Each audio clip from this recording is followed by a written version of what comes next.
¿Ahí? ¿Lo ven? Sí, profe, sí se ve. Perfecto. Bueno, esta teoría tiene que ver con enfermedades digestivas, con las patologías del colon, ¿sí? Donde vamos a centrarnos en estas tres cosas prácticamente, que es la enfermedad diverticular, también llamada diverticulosis colónica, dar algunos conceptos sobre constipación, su fisiopatología, su clasificación, y centrarnos también en una entidad que es muy interesante detenernos un poquito a reconocerla, porque es muy frecuente, probablemente en sus vidas futuras, ya en su desempeño profesional, quiero decir, tengan que enfrentarse con el manejo de lo que van a hacer nutrición clínica, esta patología que es muy prevalente en la población y que tiene que ver con una alteración funcional, ¿sí? Llamado síndrome del intestino irritable o también el colon irritable. Así que bueno, vamos en unos minutos, tratar de dar algunos conceptos sobre esto, ¿sí? Y empezamos por lo que llamamos la enfermedad diverticular. Bueno, antes, algunos conceptos básicos sobre colon. El colon es el llamado intestino grueso. El inicio del colon está definido en la válvula ileocecal, donde la porción terminal del intestino delgado se abre en una valvulita, que a ver, creo que voy a mostrar acá.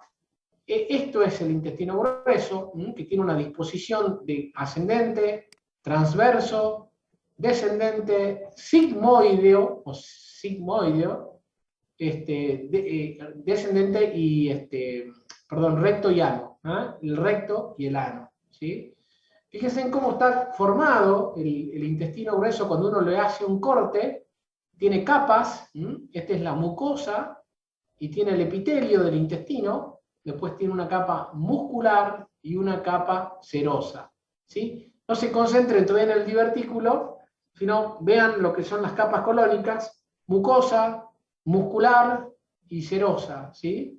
Esta es la constitución del colon, que básicamente continúa con la función de transporte, es prácticamente el sitio final de la absorción de nutrientes, casi todos los nutrientes han sido absorbidos en el intestino delgado. Este segmento termina de absorberse, sobre todo algunos volúmenes de agua, ¿sí?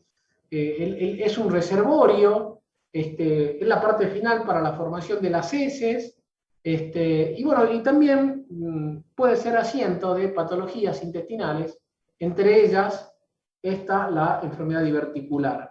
El colon está sujeto, digamos, a la pared abdominal, a la pared posterior, por ligamentos que se llaman mesenterios, ligamentos mesentéricos, o sea, que lo fijan desde esta unión, de esta bandita, podríamos llamarla así, que ustedes la están viendo en la figura, hacia la pared posterior, porque si no, por acción de la gravedad, naturalmente toda esta estructura intestinal caería, ¿no? Entonces, ¿por qué está sujeto y tiene esta disposición? Por la fijación de ligamentos, que se llaman que es el mesenterio, que son hojas ligamentarias que están pegadas a la pared posterior. Bueno, ya sin más avanzamos sobre la enfermedad diverticular y decimos que es una patología gastrointestinal muy frecuente, es muy frecuente, pero este es uno de los conceptos más importantes y por eso está remarcado. Fíjense que su prevalencia aumenta con la edad, donde prácticamente es rara. Tener divertículos antes de los 30 años es muy raro y prácticamente suelen ser divertículos congénitos hasta que después de los 60 suele afectar al 30% de la población general, ¿sí? Entonces, la enfermedad diverticular, ¿qué es exactamente? Son protrusiones. Esta es una definición que la tenemos que grabar así, porque así se la pedimos en los exámenes, pero vamos a entenderla por qué la definimos de esta manera. Son protrusiones saculares de la mucosa a través de la pared muscular del colon, que contienen solo mucosa y submucosa cubiertas de serosa. Entonces, ¿qué es vuelvo a repetir, la enfermedad diverticular es una protrusión, y acá sí paso al dibujito, es una protrusión sacular. ¿Qué es el término protrusión? Protrusión significa saliencia, significa, sí, saliencia, es una formación que sale desde la pared, es una protrusión sacular, dice, o una formación en forma de saco, valga la redundancia, que contiene mucosa y submucosa. Este es el concepto central. Contiene mucosa y submucosa y que discurre o se forma entre la pared muscular. ¿Sí? Esto es un corte para entenderlo mejor, entonces es una formación es una formación en saco que contiene mucosa y submucosa y que se permite escapar de entre las paredes musculares. Y esto que ustedes ven acá en el margen inferior derecho es una endoscopía. Esta es la visión interna, in vivo, de un colon, donde ustedes ven están estos orificios que son llamados las bocas de los divertículos. O sea, esto es esto que está acá. Esto que está aquí es el orificio diverticular. ¿Bien? Ahora, entendamos un poquitito más o conozcamos un poco más de esto. Dijimos, raro antes de los 30 años, 30% después de los 60 años, o sea, sin duda es una patología que la vamos desarrollando a medida que vamos envejeciendo, ¿sí? Tiene leve predominancia, no significa que las mujeres son más afectadas, pero hay un poquito de predominio, la balanza se inclina un poco más hacia las mujeres. Y durante un tiempo, porque la fisiopatología de esta entidad se le explicó que tienen que ver con hábitos occidentales de nuestra dieta, se decía que era muy rara en culturas orientales, que era muy rara, pero esto prácticamente ya no es así. Hoy prácticamente con el mundo global que vivimos, las patologías que son occidentales también se la ven en Oriente, o sea, existe menor prevalencia, pero también la enfermedad articular se la suelen ver en asiáticos, digamos, y en personas que viven en el Oriente, ¿sí?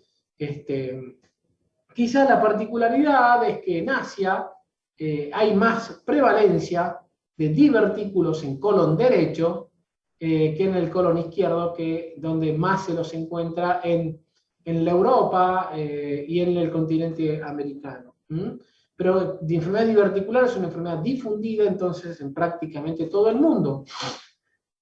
¿Y por qué de alguna manera se forma esto? Y esto es lo que vamos a pasar a explicar en estas próximas placas, porque se cree que existen factores dietéticos, factores genéticos y de la motilidad, a los que se suma un aumento de la presión intraluminal y cambios en la resistencia en la pared. En esto sí quiero dejar clarito. Entonces, ¿cuáles son las causas? Y ustedes podrán decir, profe, hay muchas causas, pero se conoce que a los factores dietéticos, ¿cuáles son esos factores dietéticos? Una baja ingesta, digamos, de fibras en nuestras dietas y a una predisposición genética hacia las alteraciones de la motilidad colónica, se le suman el aumento de la presión intraluminal y los cambios en la resistencia de la pared. ¿Sí? Mucho se ha dicho sobre factores que promueven el desarrollo de los divertículos y otras que protegen, digamos, o que evitan el desarrollo. Y aquí voy a hablar un poco sobre eso. Las fibras, dije, las personas que ingieren baja cantidad de fibra, en principio parecen estar sujetas al mayor desarrollo y a menos complicaciones. ¿Sí? Fibras de la dieta, bueno, ustedes van a avanzar en los años subsiguientes cuáles son las fibras que tienen que ver con frutas de cáscara, con elementos, bueno, de nuestra alimentación, ¿no es cierto? Y los bajos contenidos en fibra en base a alimentos amiláceos, promueven el desarrollo, digamos, de la enfermedad diverticular. Lo mismo pasa con las carnes rojas. Aquellas personas que basan su alimentación en carnes rojas en forma excesiva, parecen tener más riesgo de desarrollar la enfermedad diverticular. No así con semillas y frutos secos. Los frutos secos tienen cierto factor protector y previenen el desarrollo. Claramente, actividad física, la actividad física que es buenísima, para muchísimas cosas, y también lo es acá para la enfermedad diverticular. Las personas sedentarias, las personas que fuman, las personas con obesidad, sobrepeso, sobre todo con obesidad, tienen más chances de desarrollar enfermedad diverticular. Mientras que las personas activas físicamente, ¿no? Recuerden que actividad física lo define la OMS a toda aquella persona que hace actividad física de intensidad leve a moderada en un tiempo superior a 150 minutos semanales. Así está definida la actividad física. Entonces, aquellas personas que alcanzan esos niveles de actividad tienen de alguna manera más protección y evitan el desarrollo de la enfermedad diverticular. Bueno, y hay algunos fármacos. Los fármacos que inciden negativamente para el desarrollo son aquellos que afectan la motilidad colónica, ¿sí? Antidepresivos, por ejemplo, fármacos antiespasmódicos, el consumo crónico de estos medicamentos disminuyen la motilidad, aumentan la presión y promueven el desarrollo de la enfermedad diverticular. Bueno, miremos estos gráficos. Y pretendo en este gráfico que ustedes entiendan un poquito cómo se forma un divertículo. Yo decía, este es el ligamento llamado mesenterio, que acá se llama tenia mesentérica, por la cual está adherido, esto es pared posterior, el intestino grueso o el colon hacia la pared del abdomen, ¿sí? Esta es la parte libre, la porción libre, que sería la región anterior del abdomen. No sé si me siguen, ¿sí?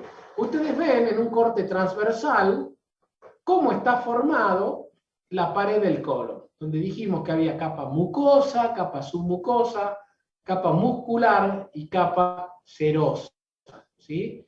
Entonces, ¿qué ocurre? Cuando incrementa la presión intraluminal, cuando cae la actividad de la motilidad intestinal, estos dos factores, el incremento de la presión y la caída de la motilidad, parecieran ejercer un incremento de fuerzas, digamos, hacia el exterior, por la cual protruye la mucosa y la submucosa entre las capas musculares, formando el saco diverticular. Fíjense, acá están bien representados, entonces, el incremento de la fuerza, el aumento de la presión, cómo se corren las fibras musculares, suelen discurrir por una formación que se llaman las vasos rectos, aumenta la presión abdominal y se forma este saquito constituido por mucosa y submucosa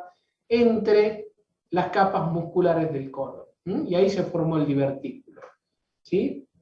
Entonces, ¿qué tienen que ver la baja pobres ingestas de fibra dietaria, la estructura de la pared colónica? En esto se lee que, digamos, el aumento de la presión, las alteraciones de la motilidad, como lo decía recién, bueno, en esto se decía que en la capa muscular hay un acortamiento de las capas musculares, hay un mayor contenido de elastina en los miocitos. Esto provoca, digamos, que se corran esas fibras musculares y que salga esa formación de saco. Bueno, vamos a la clínica, ¿no? Pero entonces, para cerrar, la fisiopatología, lo que ustedes tendrán que recordar es, hay factores que predisponen, son todos estos, algunos son factores protectores, pero estos factores provocan alteraciones de la motilidad e incremento de la presión intraluminal, lo que provoca la formación de mucosa y submucosa en forma de saco, habitualmente en los sitios antimesentéricos. ¿Cómo se presenta la enfermedad diverticular? Pregunta de examen.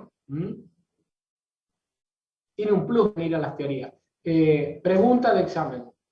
La mayor parte de la enfermedad diverticular, la mayor parte de las personas que sufren de enfermedad diverticular son asintomáticas.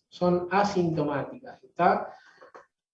Y uno dice, ¿cómo descubro esto? Y bueno, por estudios hechos por otro motivo. A veces me piden una tomografía para investigar un dolor abdominal, o me hago una colonoscopía por rastreo de cáncer de colon, por ejemplo. Y mi médico, a la salida del estudio, me dice, te encontré divertículos y yo ni sabía que los tenía. Recuerden que el 30% de la población arriba de los 60 años lo tiene, o sea, 1 de cada 3 personas. O sea, la mayor parte de las veces nosotros descubrimos los divertículos sin que estos divertículos despierten síntomas. Pero un 25% de los casos reconocemos que los divertículos pueden dar síntomas. Y cuando dan síntomas, lo dan de dos maneras. O se inflaman o sangran. La inflamación es llamada diverticulitis. Ustedes saben que todo lo que es itis en ciencias médicas es inflamación, apendicitis, peritonitis, miocarditis, neumonitis. Todo lo que tenga el sufijo itis me está hablando de un proceso inflamatorio. Y bueno, el divertículo se llamará diverticulitis. Dentro de ese 25% de los casos,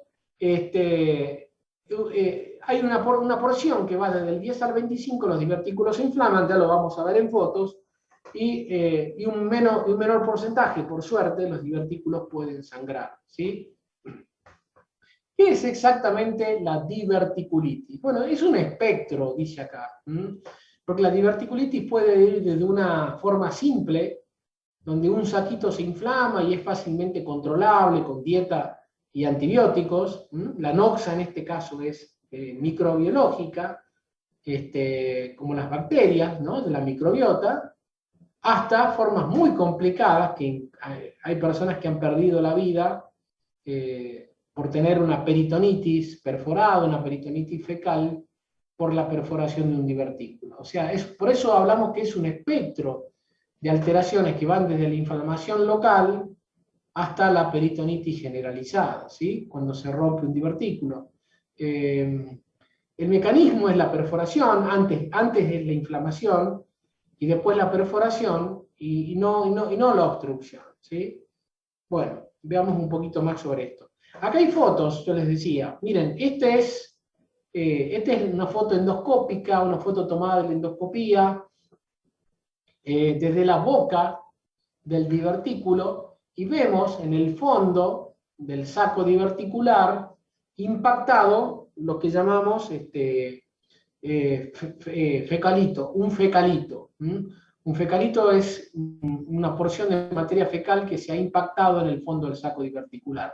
El rol del fecalito parece tener importancia en el proceso inflamatorio, porque esto se impacta, esto tiene bacterias colónicas, esto provoca primero inflamación de la mucosa, vemos cómo está bien roja esta mucosa, y quizás esto puede estar generando, digamos, una inflamación del saco. Esta imagen que está acá, que está en gris, es un método diagnóstico que se usa menos, que se llama colon por enema. El mecanismo es darle a tomar a la persona un líquido opaco, un líquido contrastado, que va a teñir el intestino y como es un líquido, se va a meter en los sacos diverticulares.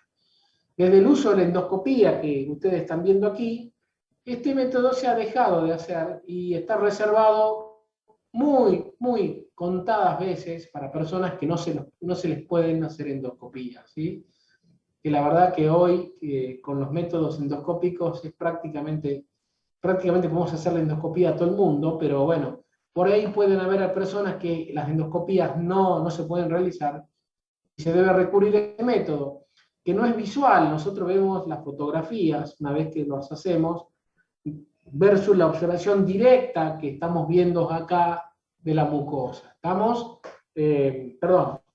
Y esta es una pieza, este es un corte que hace el cirujano, ha cortado ya el intestino. Este es claramente cómo vemos la enfermedad diverticular complicada. Fíjense en los sacos diverticulares, muy inflamados, rojos, brillantes.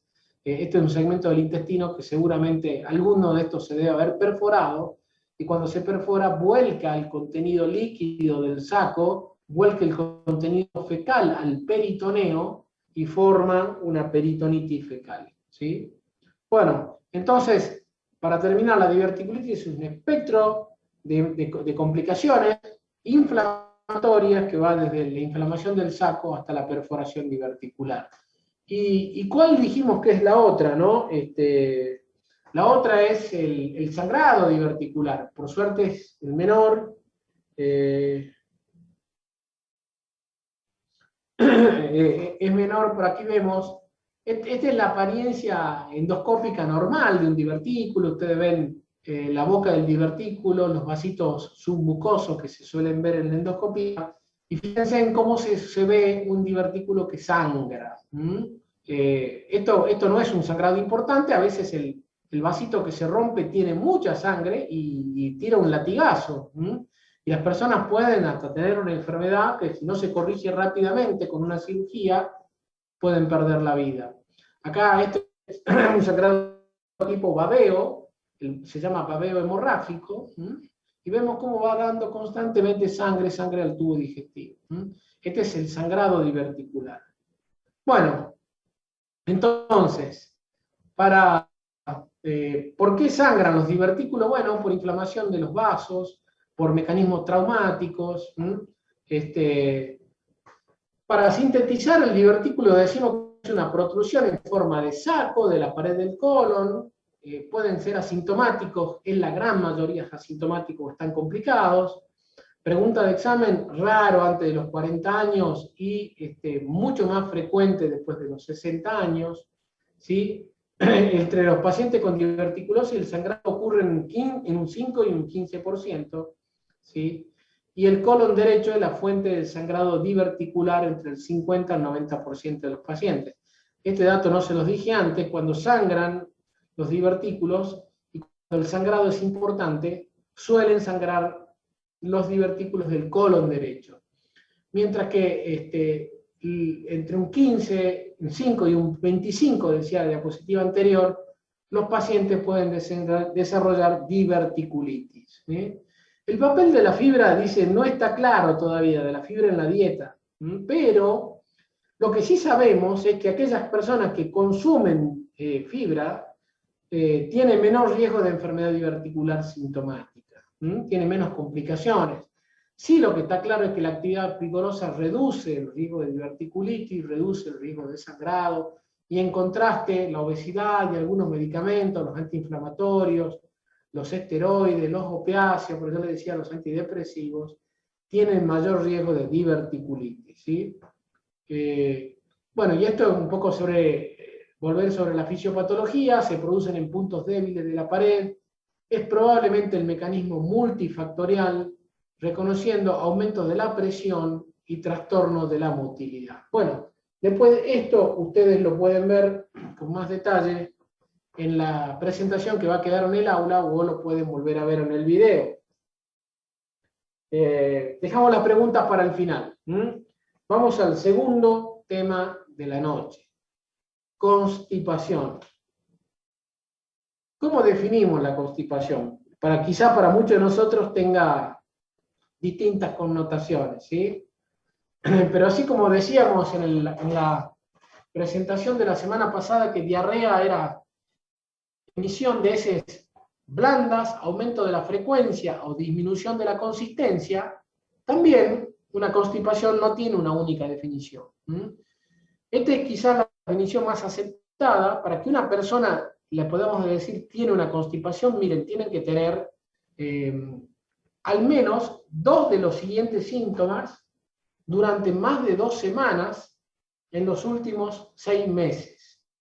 ¿Sí? Al menos 2 de los siguientes síntomas durante 2 semanas en los últimos 6 meses. Eso es, emisión de heces duras. Esto lo refieren las personas. Yo hoy charlaba con los chicos en mi práctico. A veces uno, cuando obviamente tiene que investigar patología intestinal, tiene que detenerse a preguntar cómo son las heces, si son duras, si provocan dolor. Hay personas que recurren a la manipulación digital para poder expulsarlas. O bueno, si todo lo contrario, pueden ser diarreas, y las diarreicas como son, flotan en el agua, son explosivas, hay restos de moco y sangre. Bueno, eso nos va orientando, ¿no es cierto?, a las distintas patologías intestinales.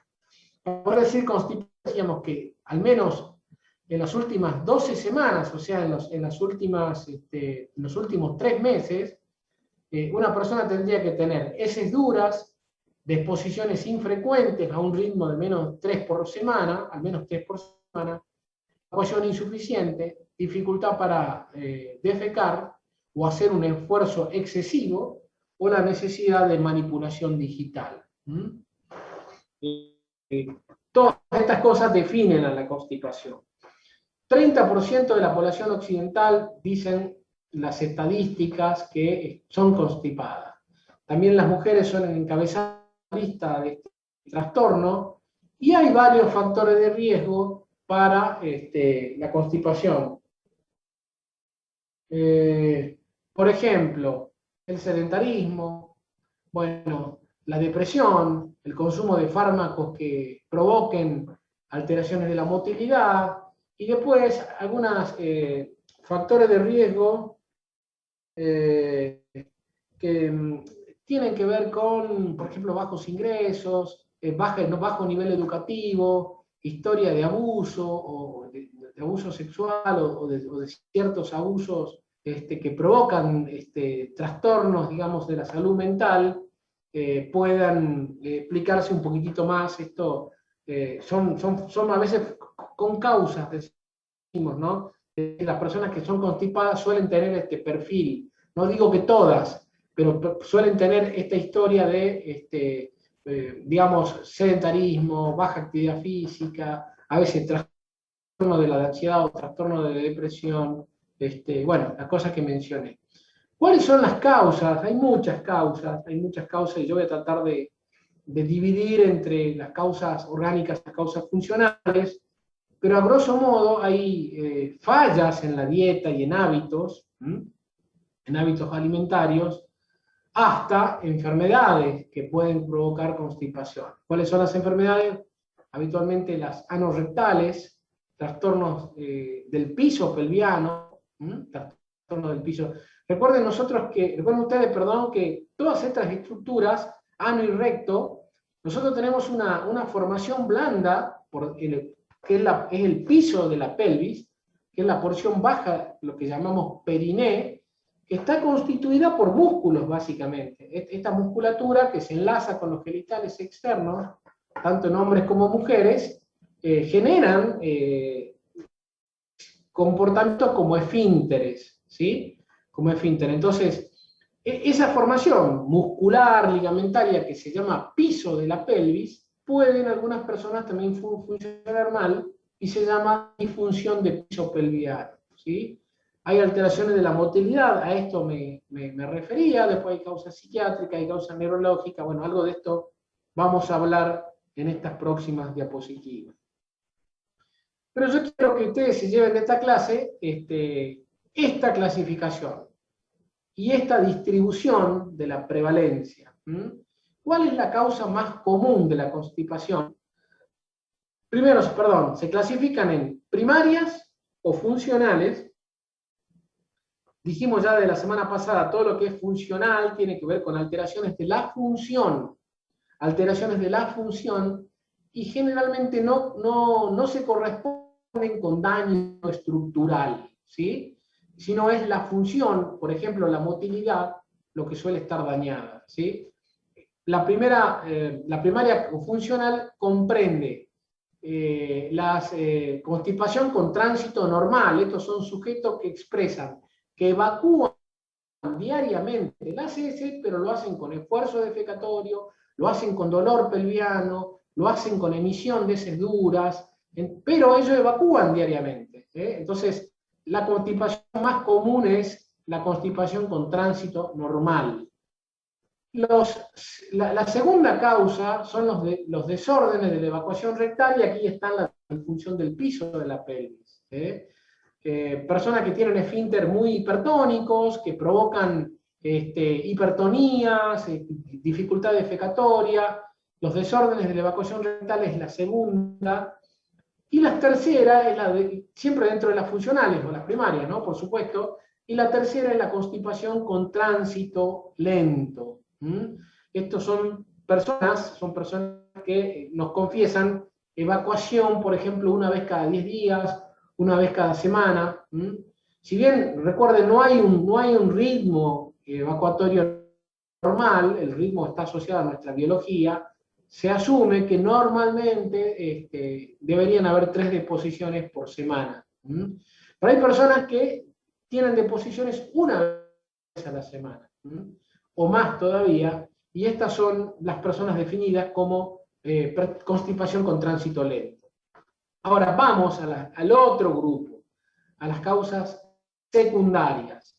Y aquí se listan ya las causas orgánicas, obviamente, por ejemplo, las enfermedades metabólicas, las enfermedades endocrinas como diabetes, hipotiroidismo, los desórdenes neurológicos como el ACV, la disautonomía, el Parkinson, la enfermedad de Chagas, bueno, la lista es bastante grande, pero acá todas estas enfermedades de alguna manera afectan la motilidad. Chagas, por ejemplo, afecta los plexos neuromusculares, Parkinson también provoca fenómenos constipatorios por afectación de los plexos, las disautonomías, ni que digo, para, digamos, el manejo de la constipación. Bueno, hablemos un poquito de cada de las más frecuentes al menos. La constipación con tránsito normal, o que dijimos que es la que tiene casi el 60% de las personas constipadas, el número de deposiciones es normal. Evacuamos una cada 2 días o una todos los días, pero la percepción de estas personas en la evacuación es de mucha dificultad, con heces duras, asociados a incomodidad y asociados a distensión abdominal, ¿sí? Generalmente, este tipo de patología tiene muy buena respuesta a fibras o a laxantes osmóticos. Segunda causa, decíamos los desórdenes defecatorios, disfunción de piso de la pelvis. Estas estructuras blandas que se entrelazan que digamos, forman el piso de las estructuras pelvianas y que forman algunos mecanismos esfinterianos, pueden funcionar mal, eso se llama disinergia pelviana.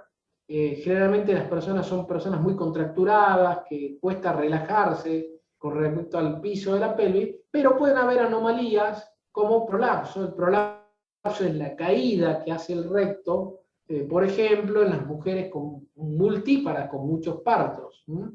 Esto es una causa frecuente. Y la constipación con tránsito lento son aquellas personas que tienen distensión, dolor a la comodidad y que tienen muy baja frecuencia evacuatoria. Pueden ser una a la semana, una cada 10 días. Hay casos severos que se llama inercia colónica, donde hay demora importante del vaciamiento del colon proximal. Lo que se presume es que acá hay alteraciones en el número de neuronas en el plexo mientérico con disminución de la motilidad.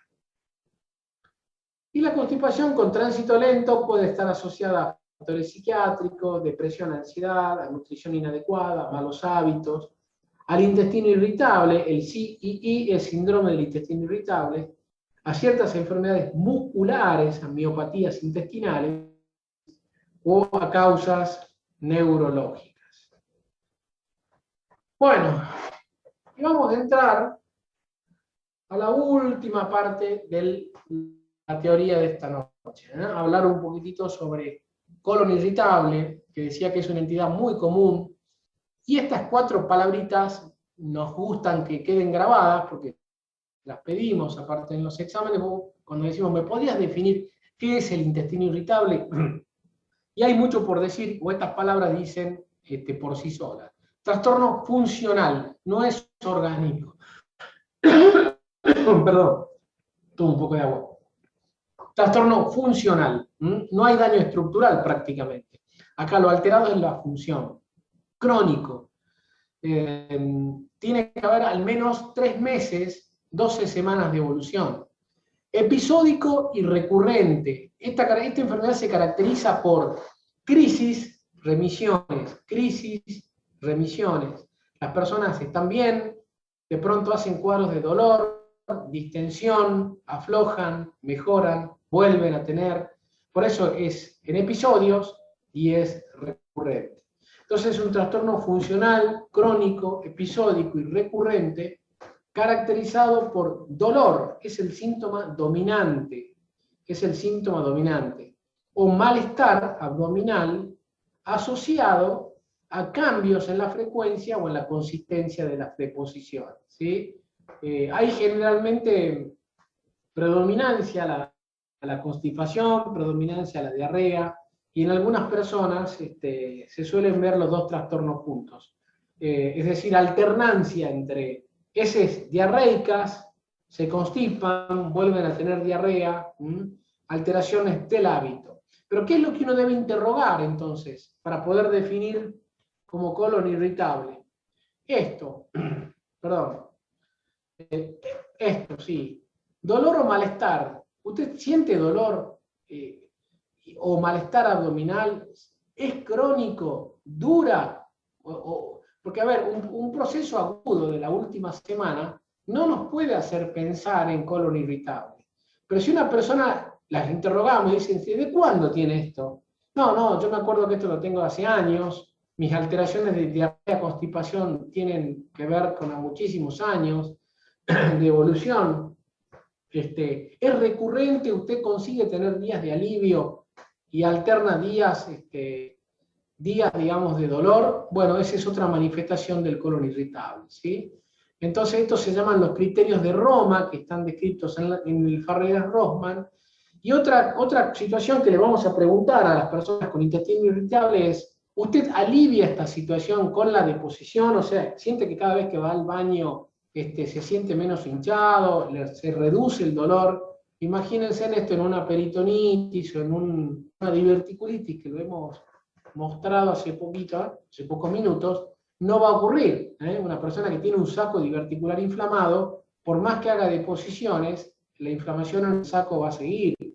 En cambio, la expulsión de las heces, la expulsión de gases, alivia a estas personas. Estos son criterios importantes. La cronicidad, el alivio con las deposiciones y la alteración de la frecuencia o la consistencia, con distintos subtipos, diarrea, constipación o mixta. Acá viene el lío. Y uno dice, ¿por qué ocurre esto? ¿Por qué hay personas que tienen dolor, distensión, alternancia entre diarrea, constipación? ¿Qué hay? ¿Cuál es la fisiopatología, que es la materia que nosotros nos toca dar? Y hay muchas hipótesis, no hay una única hipótesis, pero se cree que las personas con patología tipo intestino irritable lo que tienen es un aumento, digamos, una disminución de la percepción, ¿no? Un aumento del umbral doloroso, eso se llama alodinia o hiperalgesia, que tienen un aumento de la sensibilidad al dolor. Por eso esa sensibilidad, como es visceral, tiene una hipersensibilidad visceral, ¿sí? Podría otra hipótesis ser que estas personas han sufrido procesos inflamatorios del colon y han quedado con una situación post-infecciosa. Hay factores genéticos, esto se explica en algunos parientes de primer grado. Un 20% de personas que tienen colon irritable transmiten esta característica a su descendencia. Alteraciones de la microbiota o sobrecrecimiento de gérmenes en la microbioma intestinal podrían explicar también algunas de estas alteraciones. Y también la deficiencia de este neurotransmisor que se llama serotonina podría también explicar la alteración funcional. Lo cierto es que no hay una única causa y estas son las hipótesis que se han explicado, que se han anotado como las causas más probables, desde percepción distinta del dolor, fenómenos de postinfección, alteraciones genéticas, alteraciones en la flora intestinal o alteraciones en la secreción de neurotransmisores, ¿sí? Hay enfermedades asociadas, fíjense que muchas de ellas tienen que ver con alteraciones de la salud mental, como la fibromialgia, los trastornos de ansiedad, las disfunciones de piso, como dije, o la historia del abuso psicológico. Bueno, dejo de compartir. Y les abro el lugar a preguntas. ¿Alguna preguntita?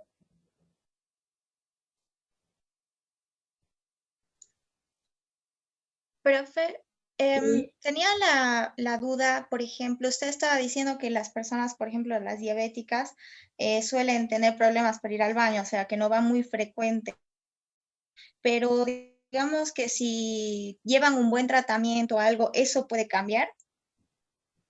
Eh, la primera parte de tu pregunta, ¿qué tipo de personas? No la escuché. Por ejemplo, las personas diabéticas, estaba diciendo que, bueno, dentro de las personas que puedan tener problemas, las personas Ah, diabéticas, estaba diciendo que no tienen como problemas para ir al baño, o sea, no es muy sí, frecuente. Pero si llevan un buen tratamiento o cualquier persona que tenga alguna patología, ¿eso puede cambiar en alguna forma? sí, sí, sí, bueno, yo cuando mencioné a diabetes, hablé de las causas orgánicas de la constipación, ¿sí? Recordá siempre que las causas más comunes son las causas funcionales, ¿sí? Sí. Toda constipación es manejable con modificaciones de hábito, con modificaciones de la dieta. Ahí los nutricionistas tienen un rol importante. En diabetes, lo vamos a ver cuando toque diabetes, hay un trastorno especial que se llama neuropatía autonómica. Vos sabés que la función intestinal está gobernada por el sistema nervioso autónomo. O sea, si yo te dijera en este momento, aumenta tu tránsito intestinal, vos no lo podrías hacer, porque eso lo gobierna un sistema nervioso no voluntario. Bueno, ese daño es el que tienen los diabéticos. Ah, Los ya. diabéticos tienen alteraciones de la motilidad, a veces van a la diarrea o a veces se constipan, y lamentablemente ese daño está en relación con el mal control metabólico. Cuanto peor controlados están, tienen más chance de tener estos trastornos. Pero aún así, yendo a tu pregunta, yendo a esta pregunta, se puede corregir, corrigiendo el control metabólico y dando productos o dando consejos dietéticos adecuados. ¿Sí? Ya. Gracias, profe. Otra pregunta dice Anaí, ¿de qué manera influye el bajo salario ahí en los factores de riesgo? Sí, bueno, es muy interesante. Vos sabés, Anaí, que bajos, la baja condición social está asociada muy desfavorablemente a muchas enfermedades. Las metabólicas, que ya la vamos a tocar, porque la alimentación es más deficiente, la alimentación es menos saludable, esto ya está muy demostrado en encuestas de hogares, el patrón de dieta que tienen las personas con bajos ingresos, y no es un fenómeno de la Argentina, no es un fenómeno generalizado, es mucho más deficitaria en cuanto a micronutrientes, en cuanto a demás, y por ahí probablemente por ahí venga la explicación, ¿sí? Probablemente sean dietas pobres en fibra, dietas en nutrientes o dietas poco saludables que llevan a las personas a la constipación, ¿sí? Eso ya está más descontado, aparte hay más incidencia de enfermedades cardiovasculares, más incidencia de diabetes, ese concepto de que la diabetes es una enfermedad de los ricos, por ejemplo, bueno, hoy no es el capítulo de diabetes, está totalmente ya desechado, es más, hay más prevalencia de obesidad y hay más prevalencia de enfermedades cardiovasculares en los sectores sociales bajos, y acá pasa lo mismo. Las dietas inadecuadas afectan a los sectores bajos y probablemente esto traiga constipación, digamos, o alteraciones del tránsito. No sé si te la respondí. Bueno, Alejandra Belén está preocupada por los coloquios, Alejandra. A ver, no tengo en la cabeza cuántos prácticos tiene esta unidad, creo que 6. Vos tendrías que tener 4 coloquios, eso ya lo define tu docente, aprobados, es decir, podés tener la chance de coloquios prácticos, ¿no? Eso lo define tu docente. Si vos podés tomarte la chance de decir, bueno, dos coloquios o 2 prácticos no entrego, pero al menos 4, creo que tiene 6 prácticos, tenés que entregar. Después me pregunta Jimena López, si la constipación está asociada al colon irritable, no, perdón, Janet, si el colon irritable puede tener constipación, sí, claramente, yo te mostré. El colon irritable puede moverse en constipación o puede moverse en diarrea. Hay en algunas personas predominio de constipación en otras de diarrea, y en otras hay compromiso mixto. Pasan de la diarrea a la constipación.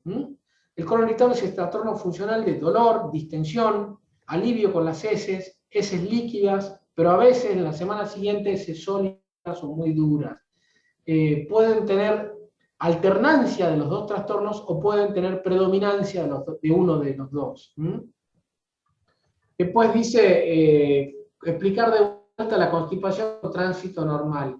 Bueno, no vuelvo a la placa, pero constipación con tránsito normal, que es la más común de la constipación, es, ¿qué define la constipación? Yo dije que no es solamente la frecuencia, sino también la dificultad en la emisión de las heces. Cuando una persona tiene evacuación diaria, pero esa evacuación es dolorosa, es dificultosa, debe recurrir a la manipulación digital a pesar de evacuar diariamente, se la define como constipada, ¿sí? Esa es la constipación con tránsito normal. ¿Por qué es tránsito normal? Porque la frecuencia puede ser normal, puede ser 3 veces semanales o más incluso, pero la consistencia de las heces y el malestar que genera la evacuación puede definirse como constipación de tránsito normal.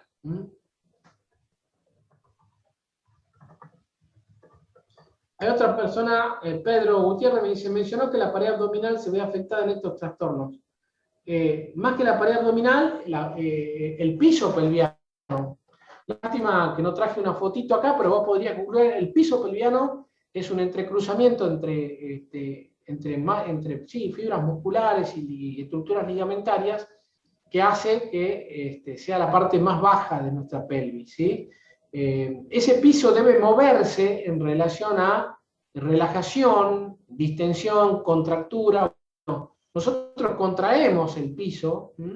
Si ustedes les pido que hagan el esfuercito y que hagan movimientos contráctiles de piso. Ese movimiento contráctil los hacemos a veces para contener, por ejemplo, gases o para expulsar o para ayudarnos a la defecación. Bueno, voluntariamente lo podemos contraer a ese piso. Hay personas que la relajación del piso es incompleta y por lo tanto la relajación esfinteriana es incompleta y provoca alteraciones de la evacuación. Esos fenómenos se llaman disinergias de piso o alteraciones del piso pelviano. ¿Cómo está afectada la mucosa de la pared?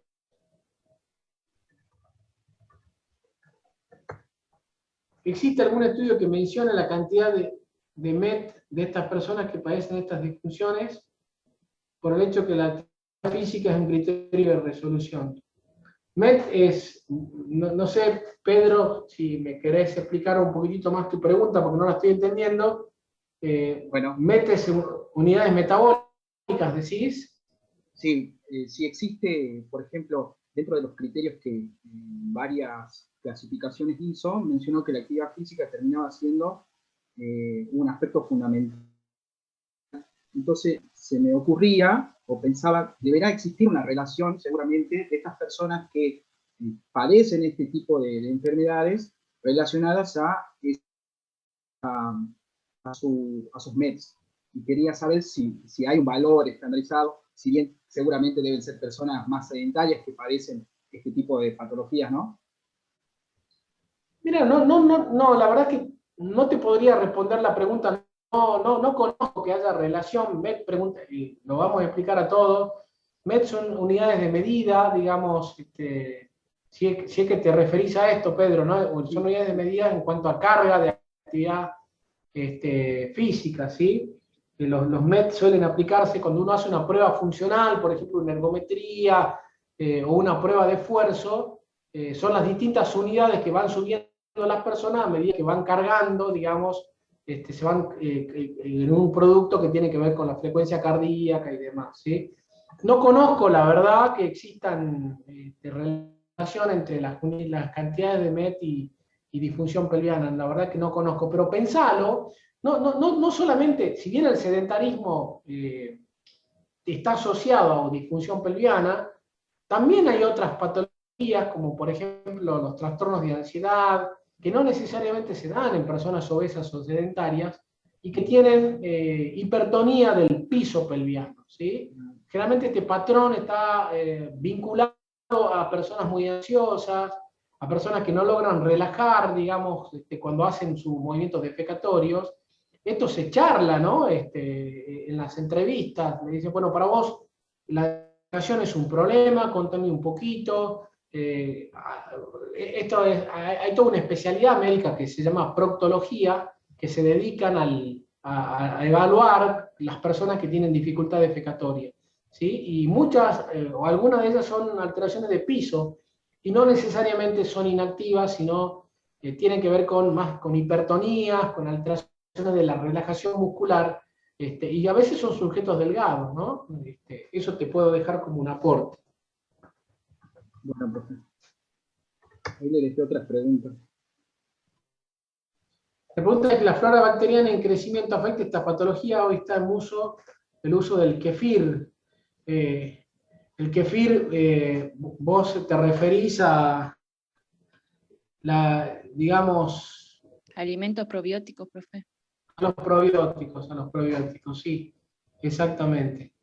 Sí, es muy buena tu pregunta.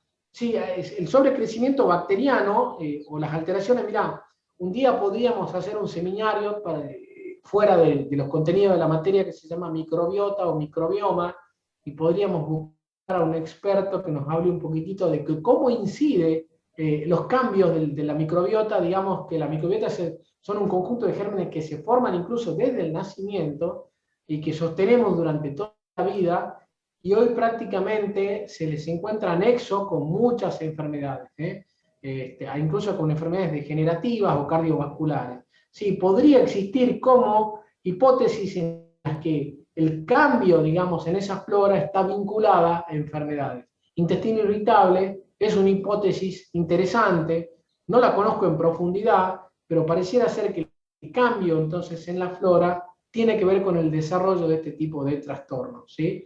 Hay alteraciones de la microbioma e infarto, hay alteraciones de la microbioma y enfermedades cardiovasculares, alteraciones del microbioma y enfermedad de Alzheimer, por ejemplo. Pareciera ser que el vínculo, digamos, de estas patologías tiene que ver, ¿no? Con el desarrollo de estas enfermedades. Profe, una pregunta que no tiene que ver con el tema, pero bueno, quería preguntarle. Fuerte, que te escucho bajito. Quería preguntarle sobre las vacunas que ahora están por recibir las mayores de 18 años. Las vacunas de COVID. Sí, claro. ¿Cuál es tu duda? No, ¿qué pensaba usted, una opinión de usted hacia esas vacunas? O sea, si hay que vacunarse o no. Mira, yo soy un pro vacuna 100%. Creo que el mundo va a ir a un esquema de vacunación. De hecho, que ya hay países que lo han hecho. Nosotros vamos un poquitito más atrasados que algunos países como que han tenido alta tasa de vacunación, Israel, los Estados Unidos, y ellos han vacunado, siempre primero cubriendo, por supuesto, a la población que más afecta el COVID, que son las personas mayores, después los comórbidos, la obesidad, las personas cardiovasculares. Cuando uno analiza el patrón de morbilidad y mortalidad del COVID, bueno, esas personas tienen que encabezar la lista, y es lo que prácticamente ha hecho todo el mundo, ¿no? Después la población expuesta, en la atención, el equipo de salud, los docentes, los policías y demás.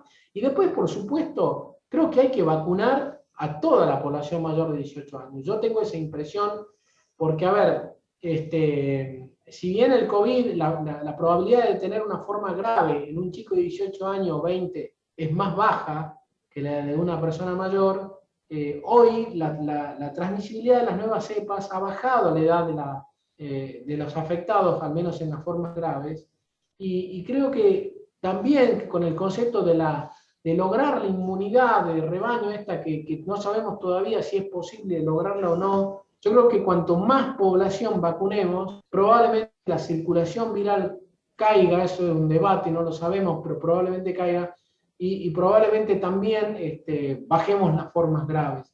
Así que frente a tu duda, si sí o no, yo diría sí, claramente sí. aunque la probabilidad de que una forma grave sea muy baja en chicos de 20 años, el éxito, digamos, de la transmisibilidad comunitaria se ha logrado cuando más poblaciones se han vacunado. Más vacunado. Así que yo te sugeriría que sí te vacunes, ¿sí? A mí igual me vacunaron, la verdad que no tuve ningún tipo de reacción, sí. Anótense, chicos, anótense, el mundo entero va a ir a vacunación a 18 años para arriba, y es más, ya hay reporte de empezar a vacunar adolescentes. Hay publicaciones científicas que dicen que la vacuna es segura en población adolescente, en población de 16 años y más. Así que yo recomiendo la vacunación, por lo menos con los datos que hoy tengo para sugerirla. ¿Sí? Quiero volver a una pregunta de la clase. Dice, ¿la diverticulosis colónica tiene cura? No, el saquito diverticular ese que te mostré, eso ya una vez formado no tiene chance de volver atrás, pero lo que vos podés hacer con este tipo de personas es bajar la forma sintomática, es decir, que ese saquito no se inflame y que no sangre. Y yo dije, si bien el papel de la dieta todavía sigue en revisión, sigue en discusión, lo que sí ya está demostrado que dieta saludable, actividad física, peso, un peso lo más próximo a la normalidad, bajan las formas sintomáticas. Entonces, no podremos volver atrás ese divertículo, porque eso es una protrusión que se formó, pero sí podemos lograr que las personas no se compliquen y no sangren con respecto a eso. ¿Sí? Bueno, ¿hay alguna otra preguntita? Si no, Pedro, viniste hoy, viniste afiloso, me encanta que pregunten, me gusta el tema, perfecto, me encanta que pregunten. Yo creo que la pregunta es un estímulo a los docentes, así que para nada me molesta. Una de las causas es la enfermedad no rectal específica. Sí, las hemorroides deberían ser hemorroides muy grandes, pero también, por ejemplo, las úlceras de recto, los tumores de colon, los tumores del ano, es decir, todas aquellas alteraciones de la mucosa no rectal que generen por problemas mecánicos, constipación, están dentro de las que se llaman enfermedades anorrectales. Sí, hemorroides, pero bueno, no hemorroides chiquitas, que creo que poco alterarían la función, sino más bien alteraciones hemorroidales mucho más importantes.